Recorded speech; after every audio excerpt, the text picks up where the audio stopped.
Hello and welcome to my short introduction for installing and deploying Networker Virtual Edition using VMware vCenter. The Networker Virtual Edition comes as an OVA file, so the easiest thing is to import the OVA using vCenter into your VMware environment. Once you started the OVA importer, you have to accept the license agreement. After you have accepted the license agreement, select your data center and your ESX server and your data store and select the provisioning type. In this case, I'm using SYN provisioning and start your deployment. You have to fill in the network information like IP address and DNS name and DNS servers. Be careful to have exactly the DNS names and the IP addresses according to your environment. Otherwise, network installation will fail if reverse lookups cannot be done. So this is very important that you specify the correct IP addresses, routers, and the gateways. Once you've filled in the information, the upload process of the OVA starts. Depending on your network, this might take up to 5 minutes before you can start the actual installation wizard. So I'm fast forwarding right now to the installation wizard. You can reach the installation wizard by web browser and log in with root, and the password is change.me. Once you're signed in, the AVI installer is starting. This is an installer some people of you might already know from the OVA Virtual Edition. So it's the same technology we are using behind the curtains to get the things installed.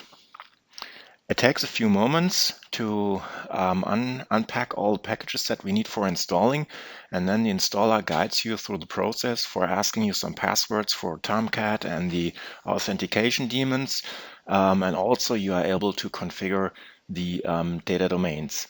So in this case, I specify the passwords for Tomcat and the auth daemons.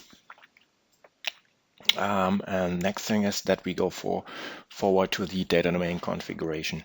Notice that in the data domain configuration, whenever you specify passwords, they are checked automatically, so make sure your data domain is reachable in this case.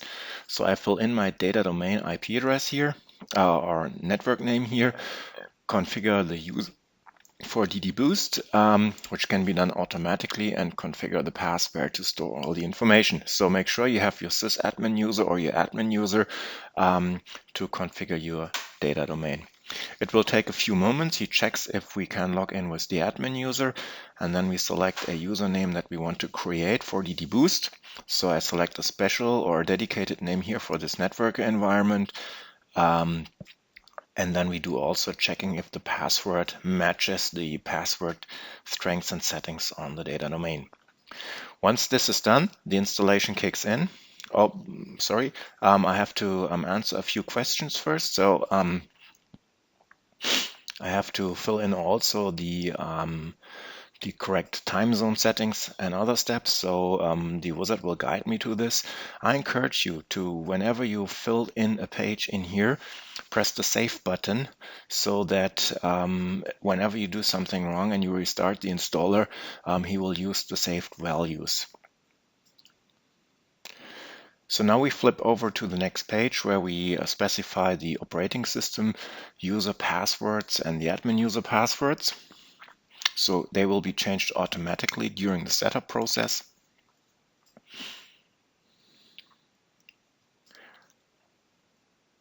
And we also can enable some password hardening, which we are not doing in this case here. Next, we have to specify a SNMP community. This is important for the data domain to send and receive traps to networker server. And we have, as I said earlier, to set the time zone.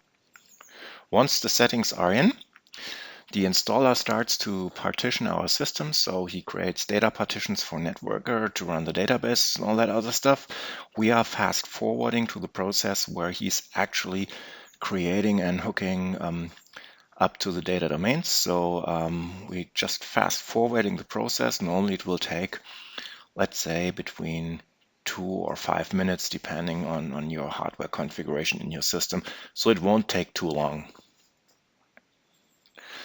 So once the data domain is configured, we can actually browse to our data domain management UI and can see that there is a new storage system configured for ddboost and the folders are created. So if we go to the file systems and ddboost in the very right pane in the UI, we actually can see under storage systems that we have the new networker storage system created for our networker virtual edition. So everything seems fine from here. So let's get back to the installation manager and see how the process is continuing right now.